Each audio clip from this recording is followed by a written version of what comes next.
Junkies show with Hal Rudnick.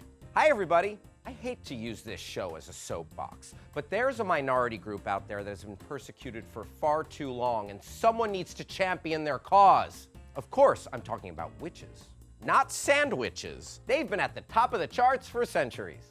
I'm talking Hansel and Gretel witches. Speaking of which, Hansel and Gretel Witch Hunters is the #1 film in America. What's up, guys? Can't get enough Gemma Anderton? Anyway, in the great tradition of Screen Junkies journalism, I went out and found 3 real-life witches, Anna, Robin, and Shannon. And we went and saw the film.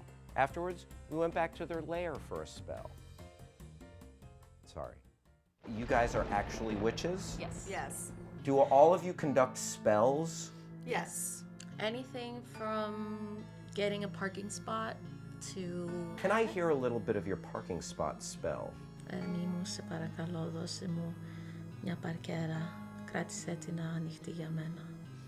you put a spell on me to make my bigger? I can.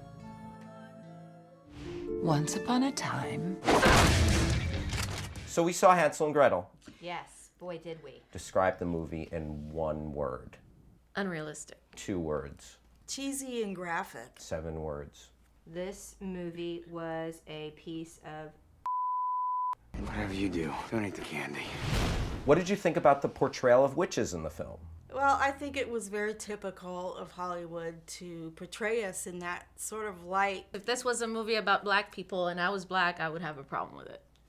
So you're comparing the plight of African Americans to the plight of witches? Yes! Wait a second. Hello? We are portrayed as monsters, as horrible people. We're not even called humans in the movie.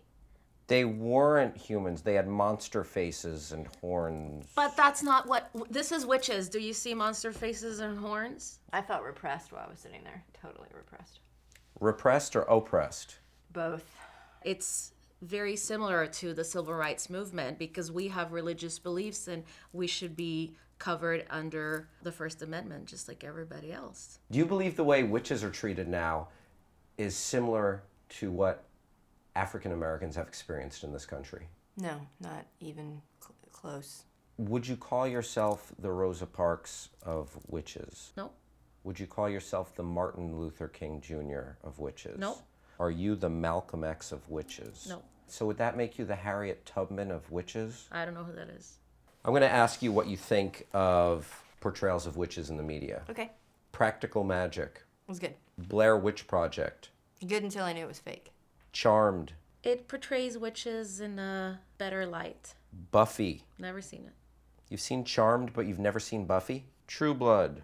I don't watch True Blood. You watch Breaking Bad? No. It has nothing to do with witches. It's just a great show. Are you friends with any vampires? Not that I know of. Any wolfmen? No. Have you ever gone on a date with a Jason? Yes. A hockey mask Jason? Oh, no.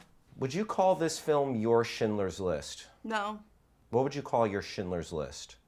Schindler's List. Would you call this movie your 9/11? No. What would you call your 9/11? 9/11. How many children have you eaten? I don't eat children. Cool. Is that it? Clearly, there's only one takeaway from this. Witches are evil. Confession, I wasn't really paying attention to what they were saying. I was thinking about Chipotle. So guys, what fairy tale characters would you like to see kicking some ass? Ugly Duckling Supermodel Slayer? Pinocchio? Whale Killer? Or Jesus? Let us know in the comments below, and the best answer gets a Screen Junkies t-shirt. You must have heard about J.J. Abrams directing the new Star Wars movie. Spoiler alert, the Rancor hooks up with the Cloverfield monster.